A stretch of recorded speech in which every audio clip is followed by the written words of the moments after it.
균형 잡힌 시각, 정직한 분석, 조상훈의 뉴스바. 이어서 초대석으로 만납니다.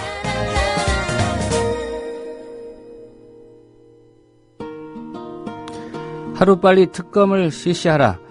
국정원 간첩 증거조작 사건과 관련해 검찰 진상조사팀이 어제 발표한 최종 수사 결과 한마디로 이 같은 웅변과 다름이 없습니다. 이른바 윗선개입 의혹, 남재준 원장 무혐의 처분으로 정리를 해버렸고요. 적용 혐의 또한 국가보안법이 아닌 형법상의 모해 증거 위조 등을 택하면서 사실상 죄를 경감해 주었습니다. 유우성 씨를 기소하고 공소 유지한 검사들은 아무것도 몰랐다. 이런 주장 그대로 검찰이 받아들였고요. 기억상실에 빠졌다고 국정원이 주장하는 권모 과장 기소 중지 처분했습니다. 병세가 나아질 때 본다는데 어떻게 될지는 지켜봐야 될 것 같고요. 네, 어제 검찰의 수사 결과 발표, 먼저 민주사회를 위한 변호사 모임 김용민 변호사 연결해서 한번 정리해 보도록 하겠습니다. 김 변호사님 안녕하십니까? 네, 안녕하세요. 예, 일단 같은 법률가 입장에서 어제 검찰의 최종 수사 결과 발표, 총평을 하신다면 어떻게 좀 평가를 하시겠습니까? 네, 저희 혹시나 했는데 역시나인 수사였습니다. 예. 이 사건이 국가기관, 특히나 수사기관이 국민에 대한 신뢰를 일순간에 무너뜨렸던 사건인데요. 그 신뢰를 회복할 수 있는 어떻게 보면 마지막 기회를 검찰이 어제 모두 다 날려버렸죠. 예. 참 안타까운 일입니다. 저 역시도 비슷한 느낌이었습니다. 혹시나 했는데 역시나였다는 말씀이 잘 정리를 해주신 것 같고요. 네. 구체적인 검찰 발표 내용 좀 하나하나 짚어보겠습니다. 일단 남재준 원장 무혐의 처분을 했습니다. 이른바 윗선개입 의혹 규명하지 못한 건데 못한 거라고 봐야 할까요? 아니면 의지가 없었다 이렇게 봐야 될까요? 의지가 없었다라고 보여집니다. 어제 보도를 보니까 국정원 2차장이 사임을 했어요. 예. 본인이 위조 사실을 알지 못했다라고 하면 그렇게 수사 발표한 날 하루 만에 사임을 할 일은 없을 거라는 생각이 좀 들어요. 예. 예, 그래서 2차장도 알고 있었다라면 국정원장도 알고 있었다라고 봐야 할 것 같은데, 검찰에서 그 부분을 하나도 밝히지 못한 게 수사 의지가 없었던 게 아닌가 싶습니다. 그리고 수사하는 과정에서 변호인들이 의견 제시를 많이 했어요. 국정원장이 알 수밖에 없을 만한 정황들을. 대표적인 게 굉장히 많은, 문서 위조에 굉장히 많은 예산을 썼거든요. 예. 예산 사용한 부분이 어떻게 됐는지, 그리고 영사 파견을 했잖아요. 이모 영사를 선양 총영사관에 파견해서 그 영사가 문서 위조의 핵심적인 역할을 했단 말이죠. 예. 이렇게 인사권까지 행사를 했는데 어떻게 국정원장이 이걸 모를 수가 있느냐. 저희는 도저히 납득이 안 가는 일입니다. 예. 말씀하신 대로 어젯밤에 이제 서천호 국정원 2차장이 사임 의사를 밝혔고 청와대가 즉각 사표를 수리했습니다. 네. 그 2차장은 알았다는 얘기입니까? 아니면 몰랐는데 그러면 2차장은 왜 사표를 내는 거죠? 당연히 알았을 거라고 생각하고 알았기 때문에 순순히 사표를 낸 게 아닌가 싶습니다. 이게 어제 수사 결과 발표가 났는데 예. 굉장히 빠르게 사임하고 또 청와대에서 사임을 사표를 수리했단 말이죠. 예. 마치 결과 발표 전에 이러한 절차들을 다 짜놓고 시간 순서상 진행한 것 같은 느낌이 들 정도예요. 예를 들어 2차장이 나는 전혀 몰랐다라고 하면 왜 그렇게 쉽게 물러나겠습니까? 당연히 알았으니까 내 선에서 다 모든 걸 덮자. 국정원장까지 올라가는 부분은 그냥 내 선에서 정리하자.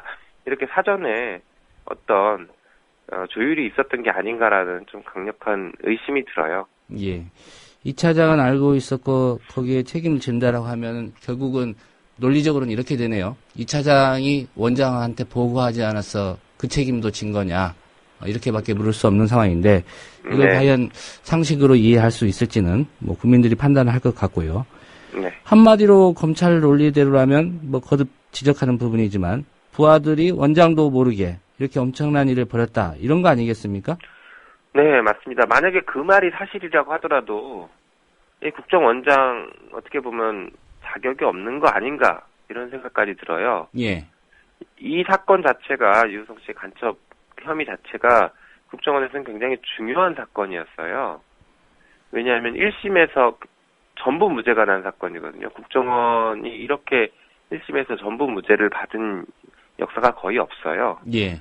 그게 굉장히 중요했고 항소심 대응을 어떻게 할 것인가가 초미의 관심사였던 사건이었는데 그런 사건에 대한 대책회의를 국정원장이 전혀 모른 채 실무선에서 조직적으로 대책회의까지 해서 많은 예산을 써서 집행을 했다. 그런데 국정원장은 전혀 몰랐다. 이렇다라고 하면 국정원장이 조직 관리를 못하는 거죠. 예, 그렇게도 좀 읽혀지는데 그게 과연 사실일지는 더 따져봐야 될 것 같고요. 네. 맞습니다. 한 가지 또 이번 사건 핵심 인물 중에 한 명이었죠. 자살 시도했던 국정원 권모과장. 이제 국정원 쪽의 주장에 따르면 최근 기억만 지금 되살릴 수 없는 기억 상실증에 빠졌다고 하는데 네. 기소 중지 처분을 했습니다. 검찰이 권 과장에 대해서는. 우선은 이 기소 중지 처분이라는 게 어떤 건지 좀 설명을 해 주실까요? 네, 이 기소 중지라는 게 혐의자, 피의자에 대해서 기소하기 어려운 사정이 발생을 한 경우에 예를 들어서 중요한 증거가 참고인이 현재 소재가 불명이 됐다라든지 예. 이런 기소하기 굉장히 어려운 상황이 발생했을 때 일시적으로 기소를 중단하고 그 중단 사유가 없어지면 다시 수사를 해서 기소를 하겠다라는 어떤 일종의 임시적인 처분이죠. 예. 그렇다면은 검찰은 이제 이 권 과장의 기억이 되돌아오면 수사하겠다 이런 입장이라고 봐야 될까요? 네, 일단은 권 과장의 건강 회복을 좀 지켜보겠다 이런 취지인 것 같은데요. 예. 제가 볼 때는 검찰의 그런 입장은 굉장히 모순된 것 같습니다. 왜냐하면 거의 유사하게 조선족 김모 씨, 협조자 김모 씨 있죠. 예. 문서를 위조했다고 최초에 또 했던 자살 시도했던 사람이죠. 그렇죠. 이분도 자살 시도를 했고 병원에서 수술 받았는데 이분에 대해서는 굉장히 빠르게 구속했고 구속 기소를 했어요. 예. 그런데 국정원 직원 똑같은 자살 시도했고 이미 상당히 건강 상태가 호전이 됐어요. 기억했냐 못했냐는 중요한 게 아니거든요. 기소할 때는. 예. 잘못을 했냐 안 했냐가 중요한 거죠. 다른 증거에 의해서 혐의가 인정이 되고 어느 정도 건강이 회복된 상태라면은 당연히 구속 기소할 수 있죠. 예. 왜 김모 씨, 조선족 김모 씨에 대해서는 구속 기소하면서 동일한 사안을 국정원 직원에게는 달리 적용하는지 이해할 수가 없습니다. 예. 국정원 측에 한 가지 좀 묻고 싶은 게 기억이 최근 기억이라고 할지라도 안 돌아온다면 이런 사람은 국정원 직원으로 계속 쓸 수는 없지 않겠습니까? 월급 주면서. 예, 그렇겠죠. 예. 네. 한 가지 또 지적해야 될 게 피의자들에 대한 적용 혐의입니다. 국가보안법이 아닌 형법상의 모해 증거 위조로 이제 결론을 내렸는데 이 검찰의 논리가 좀 궁색해 보이다는 지적은 여러 차례 했었고요. 다시 한번 좀 짚어주시겠습니까? 이 혐의 적용 제대로 된 것인지. 일단 검찰의 논리는 이 국가보안법상 증거날조죄를 적용하려면 처음부터 죄가 없는 사람을 국가보안법으로 처벌하기 위해서 전혀 없는 증거를 만들어내야 된다. 이런 취지거든요. 예. 굉장히 주관적이고 자의적인 해석이라고 보여져요. 그래서 법조인들의 상당수도 도대체 무슨 소리인지 이해가 안 간다. 무슨 말이냐. 라고 하면서 굉장히 좀 창조적인 해석을 한 것으로 지금 받아들이고 있습니다. 예. 그러면 이제 국가보안법상 증거날조죄는 이 형법상 모해 증거 위조와 특별법의 관계에 있어요. 그렇기 때문에 두 가지 구성 요건이 해당된다면 당연히 국가보안법을 적용하는 것입니다. 왜냐하면 유효성취에 대한 혐의가 국가보안법이기 때문에 예. 당연히 국가보안법 무고날조죄를 적용하는 겁니다. 그리고 국가보안법 위반을 이게 수사하는 수사기관을 통제하는 최소한의 안전장치거든요. 국가보안법상 날조죄는. 그렇기 때문에 당연히 국가보안법을 적용해야 하는데 이 검찰이 왜 적용을 하지 않고 그런 이상한 논리를 만들었는지 이해할 수가 없습니다. 예. 중앙지검 이 수사팀을 이끌었던 분이 이제 윤곽근 검사장, 대검 부장 아닙니까? 네, 맞습니다.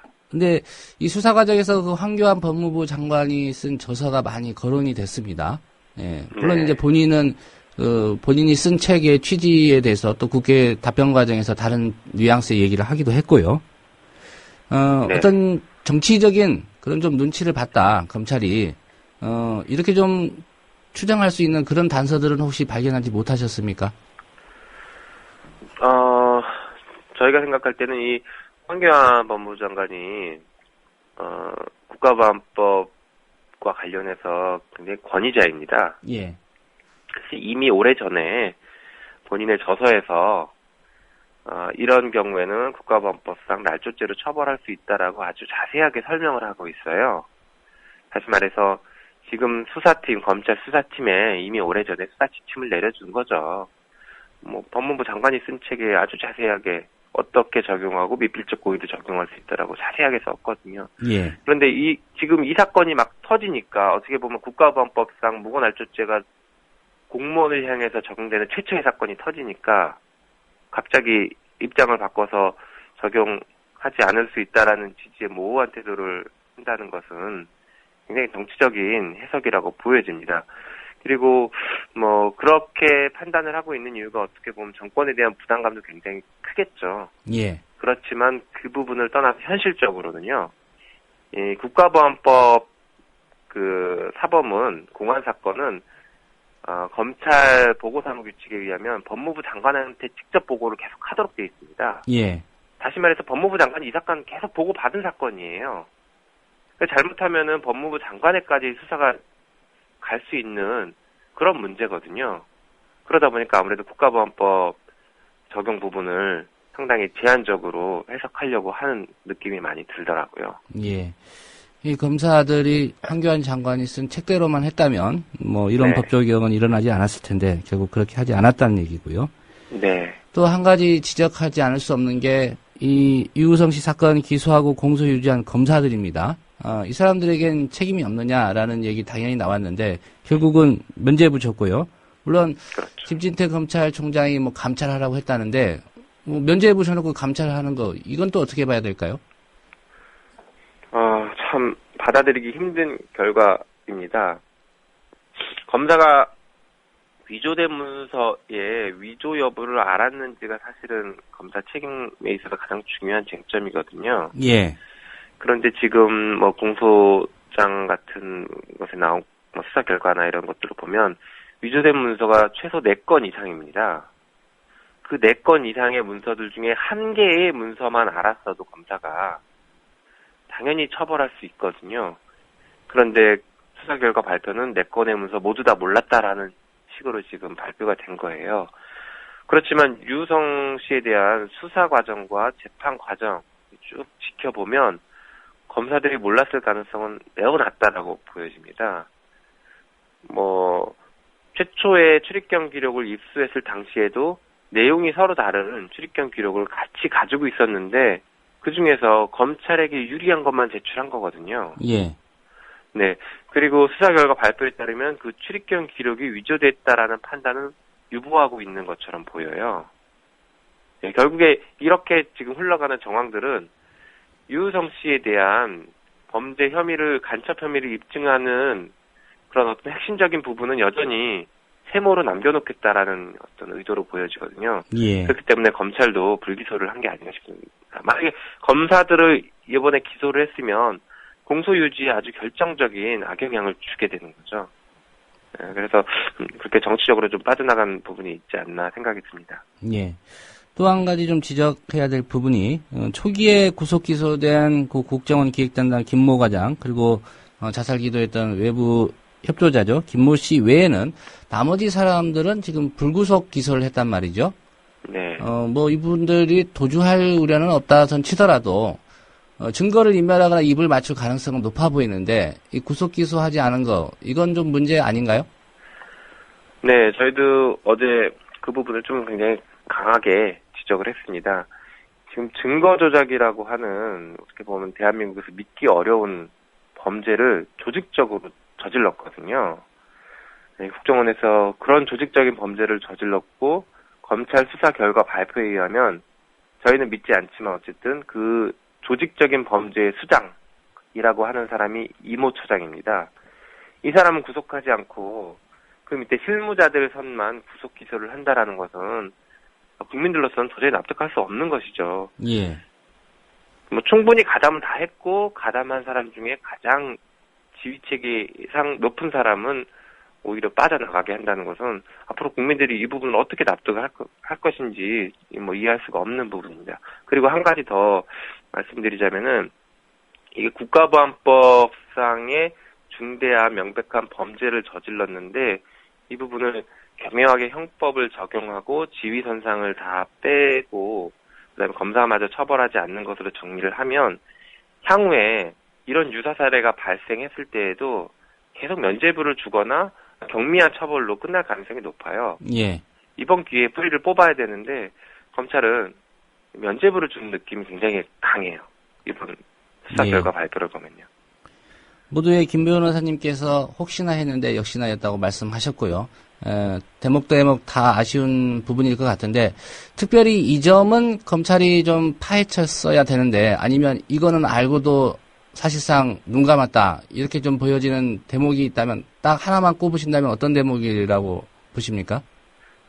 네, 제 생각에는 국가보안법 적용하지 않은 게 가장 큰 문제라고 생각합니다. 예. 사실은 지금 수사 결과에 대한 근본적인 해결 방법은 국가보안법 적용이었습니다. 왜냐하면 검찰이 국정원 지휘 체계에 대해서 지휘 라인에 대해서 혐의가 없다라고 불기소 처분을 한 것도 형법을 적용했을 때는 입증이 굉장히 어렵기 때문에 그런 결과가 나온 겁니다. 예. 국가보안법을 적용하면 위조된 문서를 알기만 해도 다 공범으로 처벌할 수 있거든요.